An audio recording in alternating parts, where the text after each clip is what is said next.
जयद्रथ अपनी मृत्यु के टल जाने के कारण प्रसन्न भी था और असावधान भी था।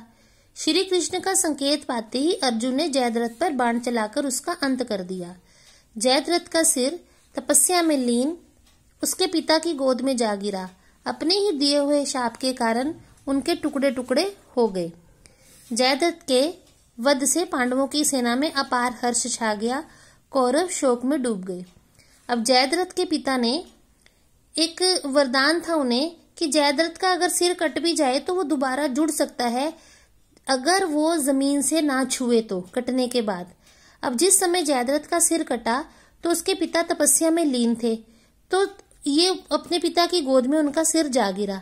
अचानक हड़बड़ाकर जब वो उठे तो जयद्रथ का जो सिर था वो जमीन पर गिर गया, भूमि पर गिर गया और भूमि का स्पर्श करते ही उसके टुकड़े टुकड़े हो गए। तो इसी कारण उनका जो अपना शाप या वरदान जो भी था अपने पुत्र की मृत्यु का कारण बन गए। ऐसे ही घटोत्कच का वध कैसे हुआ? अगले दिन के युद्ध में यानी 15वें दिन, अगले दिन के युद्ध में अर्जुन की रक्षा करना आवश्यक था। उन्हें केवल कर्ण ही अमोघ शक्ति से मार सकता था। वह इसका प्रयोग केवल एक बार कर सकता था। इसलिए श्री कृष्ण ने भीम के पुत्र घटोत्कच से कौरव सेना पर रात के समय आक्रमण करने की राय दी। अब क्योंकि कर्ण के पास अमोघ शक्ति थी जो इंद्र ने उन्हें दी थी, कुंडल और कवच लेने के बाद कर्ण ने मांगी थी, और ये अमोघ शक्ति उसने बचा के रखी थी कि इसका प्रयोग अर्जुन पर करेगा। अमोघ होती है जो ना चूके, तो अगर वो अमोघ शक्ति का प्रयोग अर्जुन पर करेगा तो अर्जुन का वध होना निश्चित है। तो इस बात के लिए सारे चिंतित थे, तो इसके लिए अर्जुन की रक्षा करना आवश्यक था। तो उन्होंने योजना बनाई कृष्ण ने कि भीम का जो पुत्र घटोत्कच है वो कौरव सेना पर रात के समय आक्रमण करेगा, क्योंकि घटोत्कच एक राक्षस था। युद्ध के नियम मानना मनुष्यों की मजबूरी होती है, लेकिन राक्षस जो हैं वो रात को भी उनकी असुरी शक्तियां जो हैं वो काफी आक्रामक हो जाती हैं। तो इसलिए घटोत्कच का चुनाव किया गया। घटोत्कच ने कौरव सेना पर पत्थर बरसाने आरंभ कर दिए। अब क्योंकि घटोत्कच एक मायावी राक्षस था तो वह मायावी युद्ध करने लगा। वो नजर नहीं आ रहा था कर्ण को। आंधी चलने लगी, मूसलाधार वर्षा होने लगी, उसने अपना मायाजाल रच दिया। कौरव सेना में हाहाकार मच गया। दुर्योधन के कहने पर कर्ण को घटोत्कच का सामना करने के लिए आना पड़ा। विवश होकर उसने घटोत्कच को मारने के लिए अमोघ शक्ति का प्रयोग किया, क्योंकि अब कर्ण के पास उसको जैसे हराने के लिए कोई और उपाय नहीं बचा था, और घटोत्कच उसे इतना उकसा रहा था कि उसने मजबूर होकर अमोघ शक्ति का प्रयोग घटोत्कच पर कर दिया। उस अमोघ शक्ति ने घटोत्कच को धराशायी कर दिया। अब क्योंकि अमोघ शक्ति का वार खाली नहीं जाता था, इस वजह से घटोत्कच मारा गया। पांडवों के शिविर में शोक के बादल छा गए। कौरव सेना प्रसन्नता से झूम रही थी, किंतु कर्ण को चिंता सता रही थी कि अमोघ शक्ति के न रहने पर वह अर्जुन का वध किस प्रकार करेगा। अब अर्जुन को बचाने के लिए पांडव सेना ने घटोत्कच की बलि दे दी।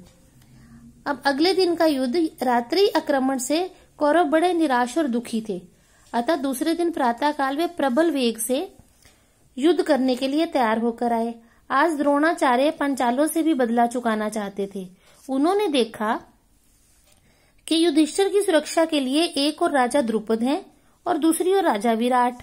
उन्हें देखते ही उनकी क्रोधाग्नि भड़क उठी। उन्होंने अपने दिव्यास्त्रों से उन दोनों के प्राण ले लिए। प्रतिशोध की भावना से द्रुपद पुत्र, अब द्रुपद भी मारे गए, विराट भी मारा गया, और द्रुपद पुत्र धृष्टद्युम्न अपनी पंचाल सेना के साथ द्रोणाचार्य पर टूट पड़ा।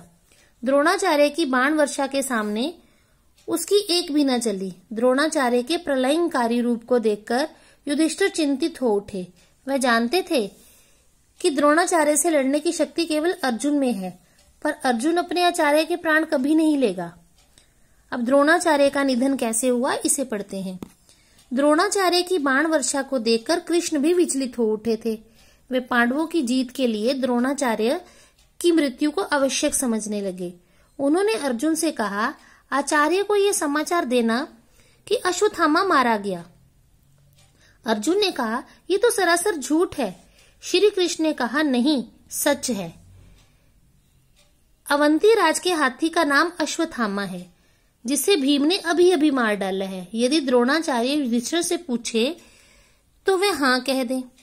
अश्वत्थामा मारा गया, अश्वत्थामा मारा गया, चारों ओर से आवाजें आने लगी। द्रोणाचार्य घबरा गए। उन्होंने सोचा कि शायद उनका पुत्र, उन्हें क्योंकि किसी और पांडवों पर विश्वास नहीं था, उन्हें विश्वास था कि युधिष्ठिर कभी झूठ नहीं बोलते।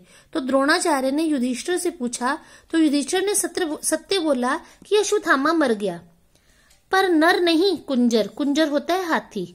युधिष्ठिर ने ये बात सत्य बोली, लेकिन योजना के अनुसार युधिष्ठिर को बिना बताए क्या योजना थी कि श्री कृष्ण ने नर शब्द का उच्चारण करने से पहले ही शंख बजा दिया, क्योंकि जब युधिष्ठिर ने बोला कि हाँ अश्वत्थामा मर गया है, ये बात कहने पर शंखनाद होने लगा।